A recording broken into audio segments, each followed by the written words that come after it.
And I didn't mean to say meat, sick meat. No, that was good. I drove around out there. I've seen it before, and I thought, that's a touchy subject.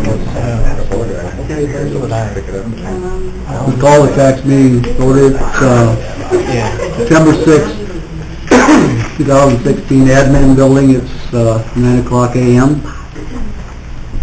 Call the roll, please. Crumity, Present. Schmid, Present. Schultz, Yeah. Whitlow. Present. We'll look over the claims.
Been moved to approve the claims and send them to the full county board for approval. Now, Dale, second.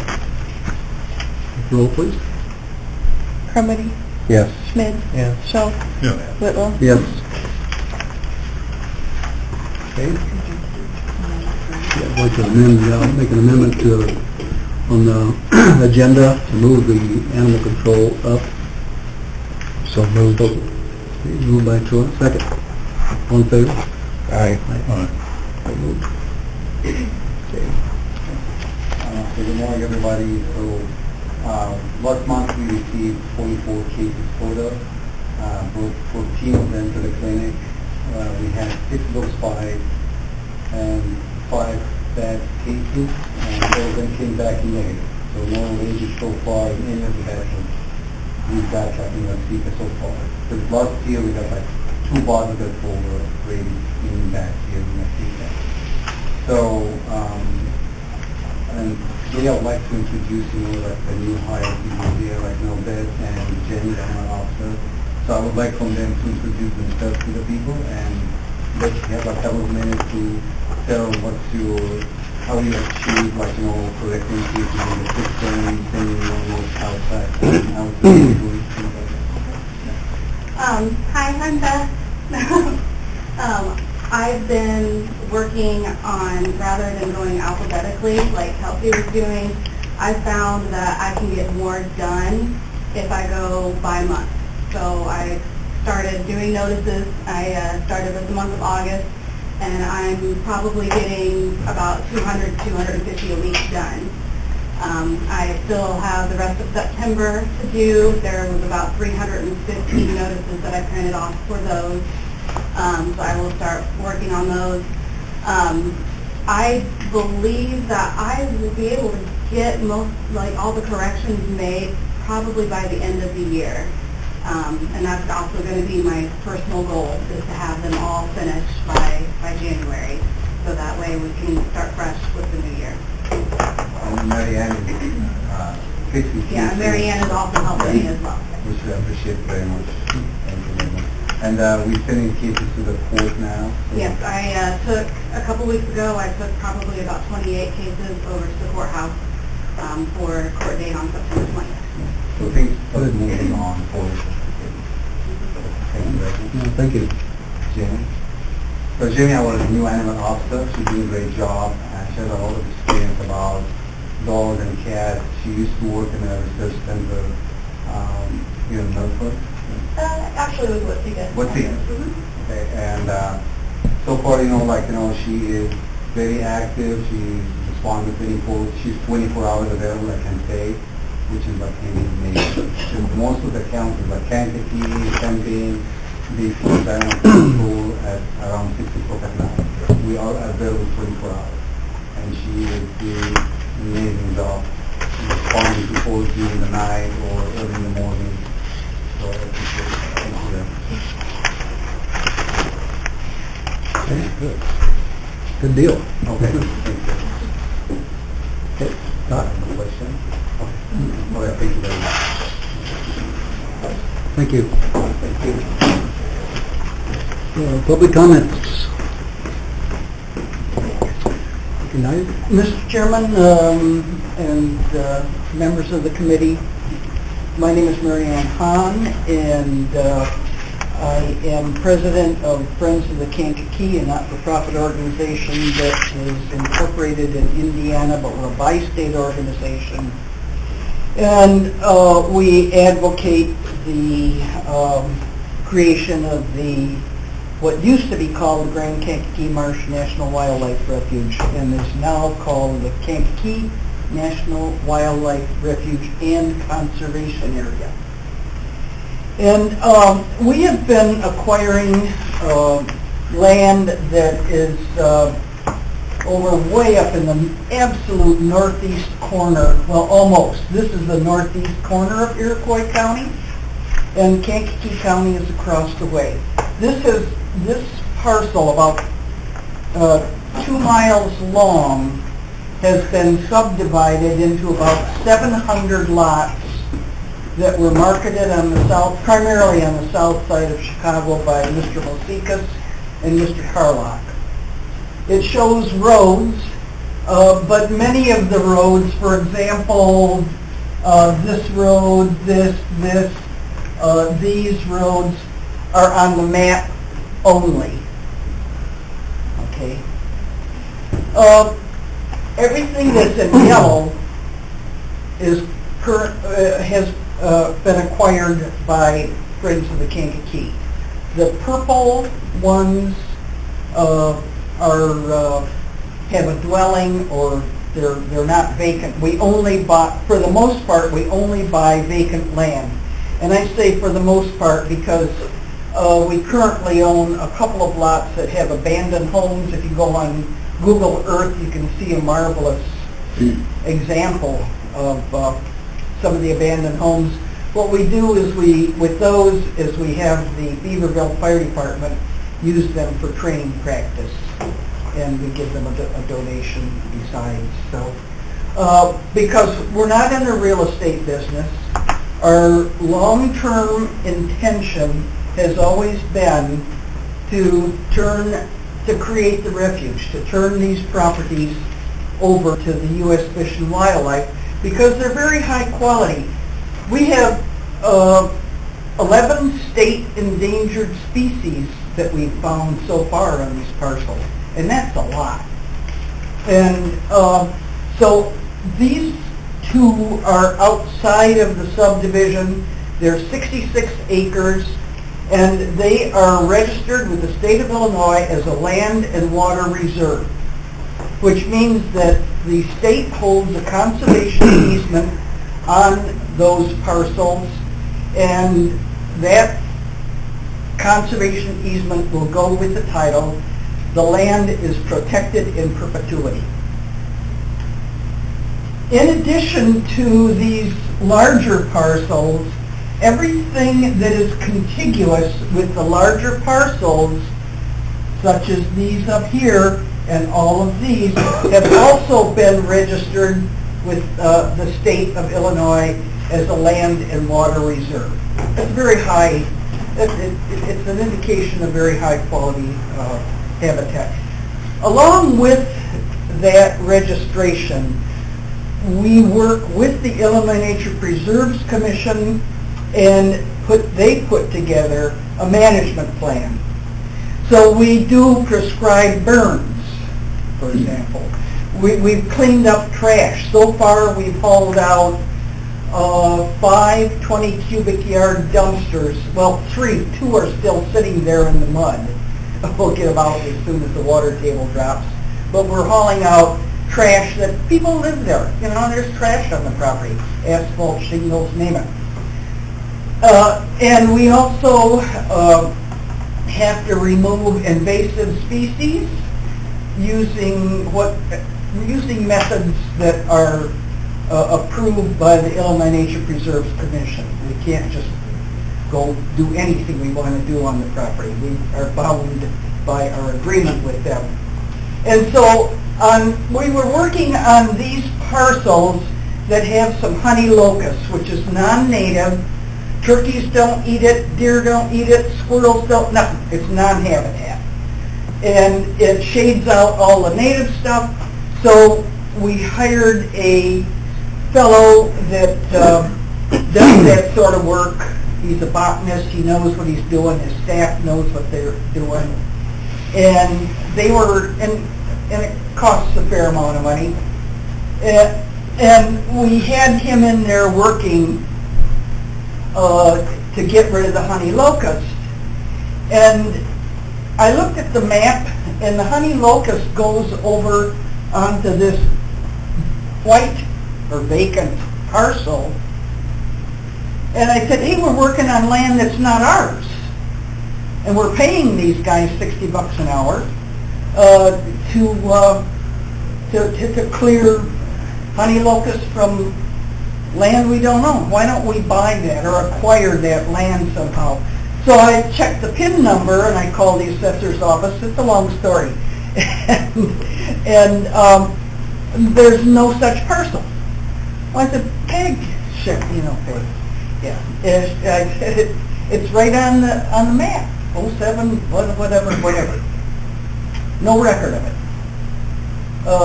Call some other office. No record of it. Call Iroquois Title Company.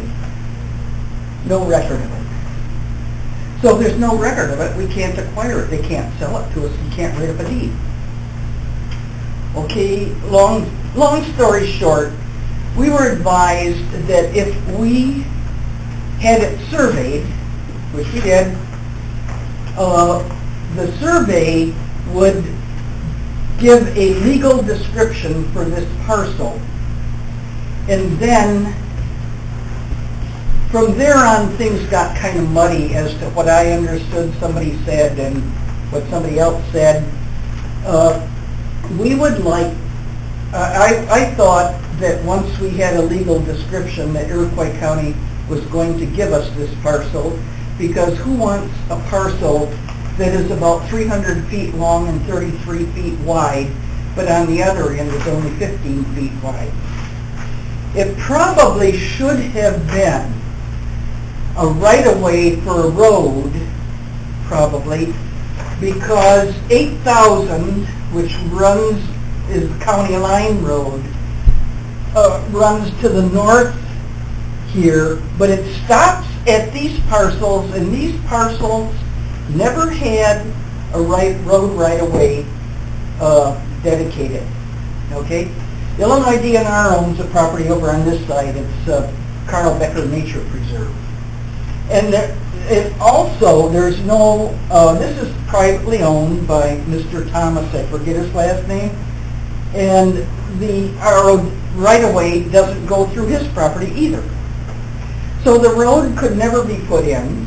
It's the wrong dimensions anyway, 34 feet on one end and 15 on the other, and it should be 33 feet all the way along to be half of a road. So, and we have a very good real estate lawyer who lives in Iroquois County, and his offices are in Kankakee. Some of you may know Mr. Merrick, Denny Merrick. Yes. Yeah. And Mr. Merrick has been in communication with the state's attorney for Iroquois County, Mr. Jim Devine, Attorney Jim Devine. And Mr. Devine brought the issue to the zoning committee, and there were some questions about the drainage district. I don't know who said it, but they said, oh, well, we interfere with the drainage. Well, drainage district, some of this property is in drainage district number 3. Friends of the Kankakee last year paid over $800 in drainage fees to drainage district number 3. We're paying our fair share. We pay on these parcels. We get a bill for none of these and never have. And don't ask me why. I have tried and tried to get a map of the drainage district from the county, from the drainage district's lawyer, without success. But we have, since we owned them, received bills for these parcels. And there is a drainage ditch that starts over, and here someplace. And let's see. No, it starts over in here, I'm sorry. And that's why there's a kink in this road, because the drainage ditch crosses over and comes along down this side, cuts over, and leaves the area, and it goes down to the Iroquois, drains to the Iroquois River. So, anyway, the point is, someone said, I watched the video, someone said that we bust up drainage tiles. Drainage district number 3 has ditches. To my knowledge, there are no tiles. They fill up with sand very quickly. Some people may be putting in some plastic tiles now, but we don't have any along in here. And who's going to put tiling on these little itsy bitsy 50-foot lots? Not. But drainage ditches, yes. Okay. And so, so we're not going to bust up any tiles. We're not going to sell the land. We're not going to build on the land. If we acquire these other parcels along here, and if they're high enough quality that the Illinois Nature Preserves says, yes, we would like to add those to the Land and Water Reserve, then we will do that. Okay? So they will be protected. This parcel, if we acquire it, will be protected in perpetuity. And that would be a good thing, because as I said, right across the way is an Illinois Nature Preserve that belongs to the Illinois DNR, Carl Becker Nature Preserve. And there are other nature preserves going into Kankakee County. As it is, I cannot in good conscience not remove those invasive species, because they will eventually end up on our neighbor, all right, which would be wrong. That's a very high quality area, and so I feel it's our responsibility, since most of the trees, the honey locust, are on our property. But but we are working on property that belongs to no one. This area was subdivided in 1963, and no one has paid taxes on that parcel for 50 years. Okay? When Friends of the Kankakee acquires property, we bring the taxes up to date, but then we do ask for an exemption, because this is zoned residential and the taxes are quite high.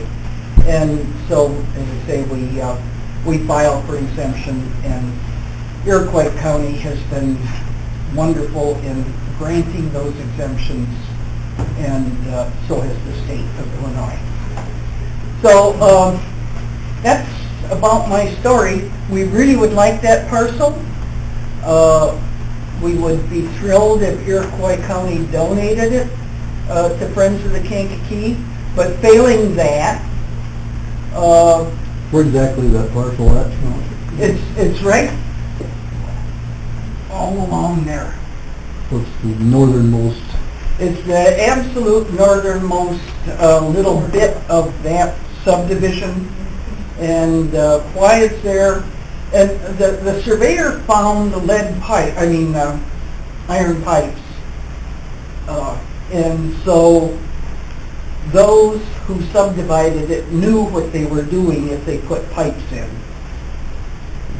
And they knew that it was a 15-foot by 2,298 feet by 34 feet. And that's going to be a pretty skinny house trailer. No, you can't. Willow Estates does not allow house trailers, supposedly. It's a very, very odd-shaped parcel. And are there any, I think I've covered everything. Are there any other questions about this parcel? What will happen to it? What we plan to do with it? Yes, sir. The row of established lots Yes. numbered on the south side of that parcel that you're speaking of, Mm-hmm. are there no longer any homes on that or buildings on those properties? I was told that there used to be one somewhere in here, but we can't even find the foundation. The road sort of has grass about up to here. Bluegill Lane starts, this is paved, it's a pretty good road, but this is totally unpaved and pretty wet. And I drove down it a few months ago, but now I wouldn't want to drive down it because of the rains. And you cannot drive beyond this point. The road does not exist. Okay. So there are no houses. There have been houses, fires happen so frequently out there. Yeah. And that's why our prescribed burns reduce the fuel load and reduce the risk of wildfires. So our neighbors are happy that when we burn. And we have professionals do that. No houses. There are just a few vacant lots left. We own a lot of those. The lady that owns these 3 lots, lives up in Aurora. We've communicated with her, and she likes what we're doing, and she wants to keep her lots and do what we're doing. So she wants to register them as a land and water reserve herself, as she's environmentally conscious. So it's just kind of fun doing that. So Thank you. We'll take that as informative, being as addressed in public comments, informative information. One other thing, I don't remember the total gist of the article, but the Journal had an article about the U.S. Fish and Wildlife, and it included, I think, this area, and it went south and then sections across to the west. Can you address that article at all? I don't remember exactly the gist of it. The Farm Bureau is opposed to The whole thing. to the whole concept. Yeah. And it's unfortunate that what they have been publishing and saying are kind of mangled truths.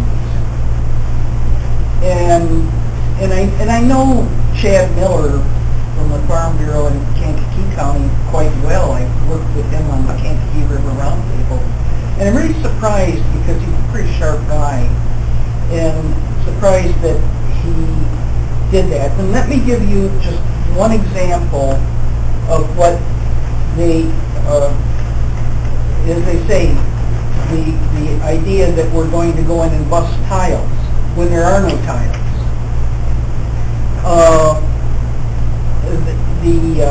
We cooperate with the district number 3. It's against the law to cut off your neighbors, and besides which, it's morally wrong, and I wouldn't do it. You know. So another thing that they said, they went on a tour. One of the board members, Mr. Joyce, went, and people from Kankakee and Moment. Most of the people on the tour were Farm Bureau employees, and they went down to the Shawnee area, and the Cache River. I don't know if any of you know what happened down there, and I don't know a lot of the details of it, except that I know that hydrologically it's a mess, because they diverted the Cache and shot the water over to the Mississippi.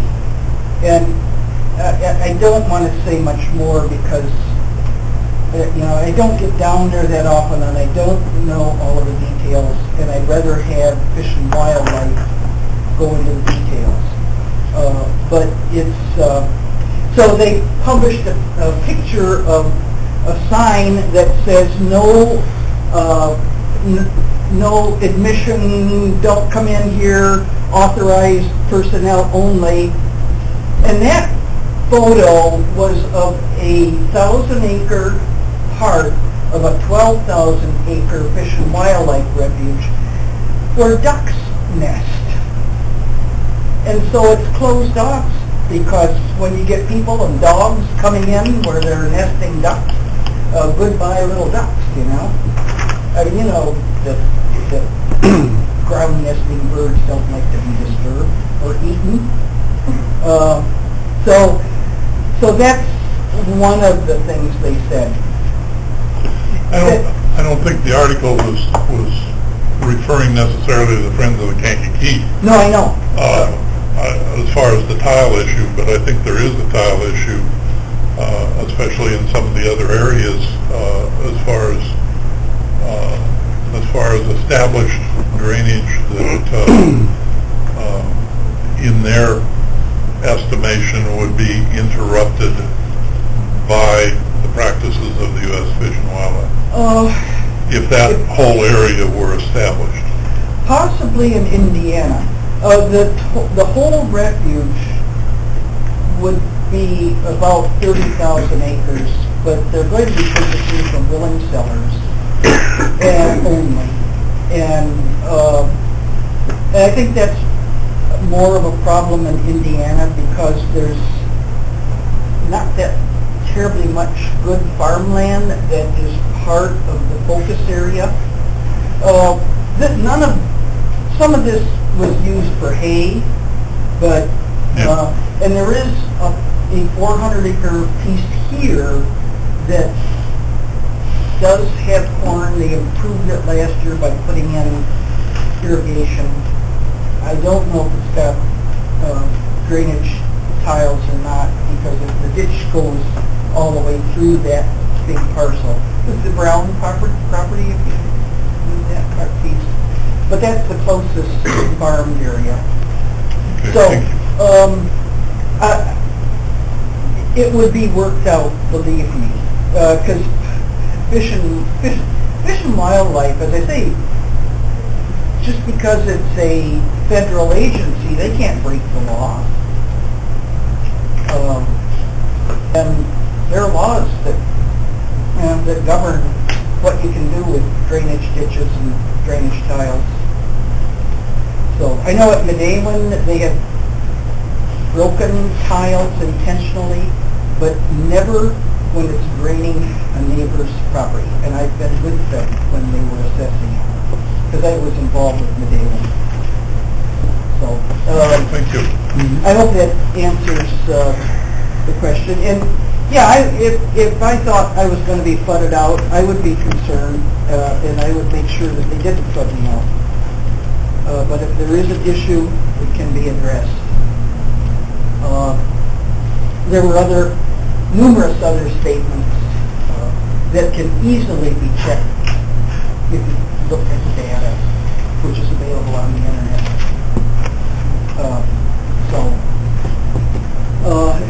So I'm very, very disappointed, because I think the Farm Bureau is an important organization. I mean, they do a lot in lobbying for the Farm Bill and other good stuff. And, I'm not opposed to the Farm Bureau,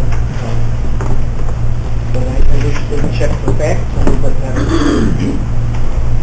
So, Thank you. is that it? Okay, will this committee be replying to Mr. Devine in any way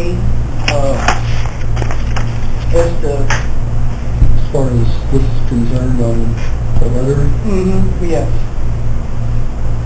actually, I think we would react to any inquiry from him. right, directly from the Jim, Yeah. correct. So, But other than that, I don't know. Nothing else. I wouldn't think that we would be, other than the normal questions of why there's no parcel and that sort of, why there's what? why there's no record of the parcel and that sort I of think thing. there's a big question there. I mean, there are other areas that there's no record of in the county also, so Yeah, it's right. not an abnormal We thing. would, I've been working on this for 2 years, over 2 years now in June. we read what Mr. Devine says, we can Yeah. respond to that. Right. Okay, well, I will, We appreciate your we'll move along and see if we can get Mr. Devine to communicate directly with this committee then in some way. That would be great. Because Mr. Merrick asked for a quit claim deed. Okay. And so that's the route that we'll take now. For a while, that piece belonged to some bank that no longer exists in Chicago, and it went to LaSalle Bank, and Seen that before. yes. Okay, thank you. Thank you, Marianne. Thank you for listening. Okay. So, Okay. Committee members. Lisa? We're just working on the election. The ballot has been set up, so now we'll go through several rounds of proofing on the ballot. Still working on, excuse me, getting a new ballot printer, and I'll be making a decision probably this week on that, and it's business as usual. Okay. Any questions for Lisa? Andy? We're still doing collections. We're 76% collected so far. We've collected $36.6 million of $47.9 million for real estate taxes. Hope to do our certified mailing September 30th with publication sometime the week of October 3rd, with the tax sale being October 24th. Okay. So meeting our deadlines there. So Good. yeah, hectic month. Okay. That's all. Any questions for Mindy? Bob? We're getting close to wrapping up to publish sometime in October. Getting farther along with that. And then you notice on the claims, Bruce Harris claim of $11,600 something. It was actually $18,000 this month, and the reason for that is Bruce Harris has developed the website for the GIS system. I am not posting the address to the public yet because there's some edits I need to get done, and I won't be able to get to them until after we publish. So, but they went ahead and developed it to get me to look at it and to tweak it the way we kind of want. I'm going to have to work with DevNet. We're going to establish a link from the website to DevNet so people can inquire, the public can inquire directly on their tax inquiry, which is just go in and look, so they can look up taxes, sale data, ownership, and that kind of thing. So we try to reduce the amount of phone traffic in the office, which is one of the goals for this kind of system. So, and then obviously, once it's up and running by the end of the year, then any of the other, with the base map established, any of the other entities that want to use that base map can, and then obviously develop their own thing, whatever they want off that. They can develop their own in conjunction with Bruce Harris, like the city of Watsika, city of Gilman can do their own layers for like sewer, water, utilities, that kind of thing, and the base map will be available to them. At that point, whether we decide to have a flat charge to, like the city of Watsika for the base map of the city, of Watsika itself, that could be up for discussion or debate down the road. At this time, obviously, and obviously Joel would use it to the highway department. There'll be options for Lisa to use it for precincts, voting records, that kind of thing, voting patterns, whatever she wants to do with it. So, and then all that would be developed at their own cost by that whoever wants to use that. But so it's getting there close, and if anybody wants to come and look at it on my computer, they can. But I'm not going to put out the address to the public yet. Because you could actually, if you had the address, you could go out there and look at it. So, but I got some edits I need to get done so everybody's treated the same. Because I got 3/4 of the county edited the way what I wanted done, and then I don't have the time to get in and do it right now. So I'll finish that after we publish.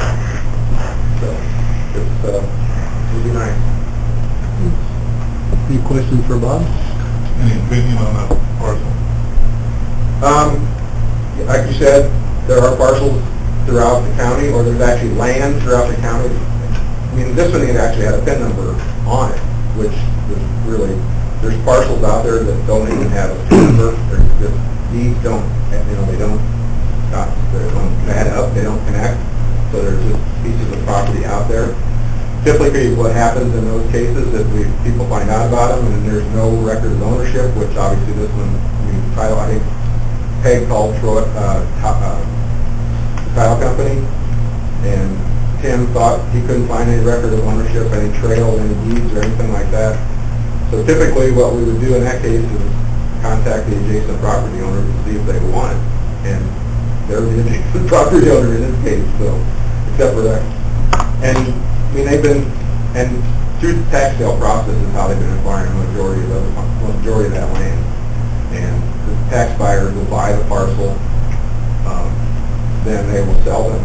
A prearranged deal with Friends of Kankakee, the tax buyers will sell them, eventually sell parcels to them. Once they get title, Friends of Kankakee applies for exempt status through the state of Illinois, through my office, and the state has never denied them exempt status on a parcel. So all those parcels in yellow are, right now, are exempt parcels that don't pay any real estate tax as we speak. That's basically it in a nutshell. And when she's right, you can't get around that. You get lost, you get out there and there's roads that don't exist. No, I know. I've been out there. Seen the scenario before. Yeah, and that subdivision was poorly developed and should never been, signed off to start with. And obviously the neighbors to the north have the same problem in Hopkins Park and the Little Sioux area totally. So as far as that, the deed has gone through. They did deed 66 acres to the U.S. Fish and Wildlife just last month. So it was a gift. There wasn't no money transfer or anything. So that whole process is moving forward with that, what they call it. I don't even know what the word. I didn't make it foment. I had it on my calendar to go to that public meeting and I forgot all about it. Yeah. So She referred, I thought, to that parcel being owned by the Chicago Bank that's since... we could find no record of any type of ownership, so I'm not sure what she was talking about. Maybe she was referring to Below it. the lots. Yeah.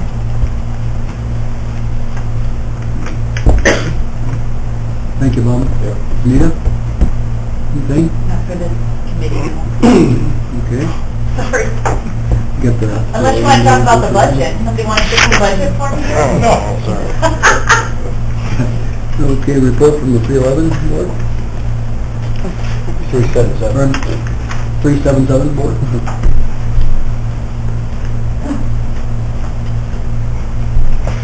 My name is Lou Strong, and I serve on the 377 board, or officially known as the Iroquois County Board for Persons with Developmental Disabilities. And I'm here to request tax levy for that board for the coming year. To meet the stretch. Our board has 3 members, John Sumner, Margaret Oak, and myself. I'm serving as chairman, and John is treasurer, and Margaret secretary. We meet annually and met in August with representatives from each of the funded agencies. Under the rule for the establishment of the 377 board, we can either directly provide services or own facilities, or we can contract with entities to perform that on behalf of the county. And many years ago, the board chose to contract with the ARC of Iroquois County, and then in more recent years, we've also been contracting with a group called ABRA, A-B-R-A, out of Sheldon. Each of those agencies provided those reports for us. They also provide their independent audit. I think, does the secretary need 2 copies? I'll have one for Kyle, yeah. Okay. And we met with these agency representatives last month, and these are the reports they provided us and discussed with us. They operate on fiscal years July 1 through June 30th. So when we look at their financial displays, we'll see that their fiscal year numbers and county numbers don't jive. They operate on the July through June year because they are primarily funded through the Illinois Department of Human Services, and the state fiscal year is July through June. The ARC of Iroquois County has had some significant changes. In the past year, 2 of their program directors resigned and purchased Travel Discovery's business. So they have used that staff turnover as an opportunity to look at those positions and see if they could combine them with other positions or do anything else that might facilitate more efficient operation financially and physically. So right now they have combined the Director of Day Services for Wells Career Center with the Supported Employment Directorship. And that one individual is Kim Mavick, and she's now the program director for both of those entities. Their hope is that that would help facilitate movement of people from the Wells Career Center, which used to be called Wells Shop, into the Supported Employment Program, where they actually have jobs out in the community. So we'll see how that pans out. The agency executive director is Christine McTaggart, and she is currently also serving as the director of Skilled Services. And they hope to combine that position with the Family Support Directorship, again, to facilitate easier movement of individuals between those 2 program areas. One area of loss for them this year was in their in-home respite program. That's a temporary relief service for parents or caregivers of children and adults with disabilities who are still living at home. To give those caregivers a break, and that's often very important to prevent burnout with those individuals. Sometimes it's absolutely essential. Say if your primary caregiver is hospitalized, these individuals cannot be on their own at home, so then the respite program can be utilized to provide temporary caregivers. The state chose not to fund the grant for that program for Iroquois County this year. Primarily, it is a grant program that's totally funded by the state. There's no federal match money. So there's an incentive at the state level to back away from those funded programs since they're not getting the match. So they will be using a portion of the county tax funds provided through the 377 board to help continue that respite care program, and they're looking at a couple other funding options so that that vital service can continue for families. They employ roughly 180 staff and are serving 149 individuals. Nearly 90 of those individuals are served through the SILA program, so it's 24-hour support. So that's why so many staff in it. I believe they currently have about 18 SILA homes. SILA stands for Community Integrated Living Arrangement. And the individuals with disabilities generally rent or lease homes. 3 or 4 of them go together to make that financially feasible because they each receive usually supplemental security income for people with disabilities, and then the State Department of Human Services provides support grants to help fund the staff that provide supervision and assistance for them. So that's a tremendous asset for families in this county, because if it did not exist, these people would be living in state-operated institutions. One of the things we looked at this year with the ARC was the cost they have for services compared to costs in similar settings at the state level. And the state level costs are more than 4 times what we are seeing at the local level. So that tells us we're giving a higher quality service. You are getting your money's worth, believe me, in providing for those individuals. The ARC provided a financial display, and yours didn't come out in color, because I had to use a black and white copy of it. But there is one line highlighted for the Board for the Developmentally Disabled, and you can see for your county fiscal year 2017, they are requesting $492,484, and that's about 5% increase over what we're projecting they will receive this year. So we did extend contracts for county year 2016 to both of these agencies, and those will go back to their board of directors for review and comment, and then signed copies will come back to our board.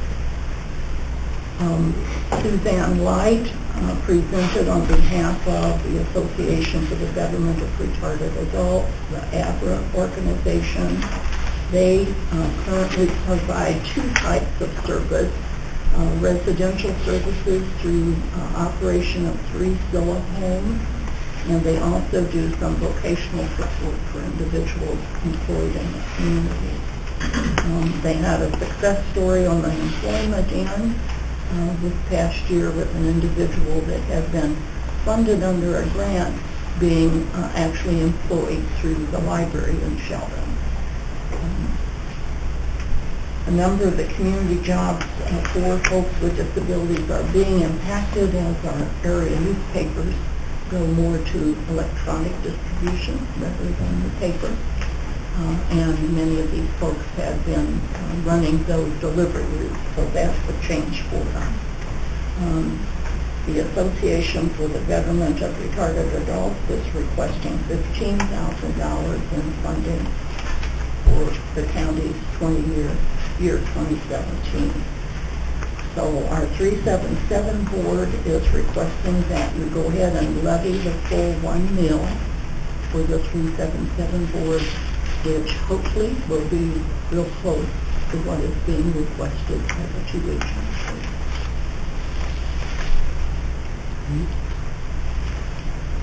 We need a motion to send it to the full board? To the request? No, you don't No. need it at this point. Not at this point. Okay. Thank you. I think last year's levy was just slightly under the $1 million, and the $1 million is the max permitted by this board. And whatever is levied for this board can only be spent for services for Right. people with developmental disabilities. Any questions? Thank you very much. Thank you. Both agency directors said they are available if at some point during the year we would like to have them in to speak with your board. They would be very happy to come. Wonderful. Great. Thank you for your continued support. You're welcome. For all the families that we... Good cause. Pardon? Good cause. Yes, it is. And I apologize for my casual dress. I had another job this morning as we unloaded a truckload of food. Thank you for your Thank service. you. Thank you. Okay, we have animal control. Any old business? New business?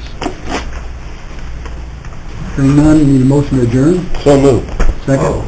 Excuse me. No. Oh, the other business. Yeah.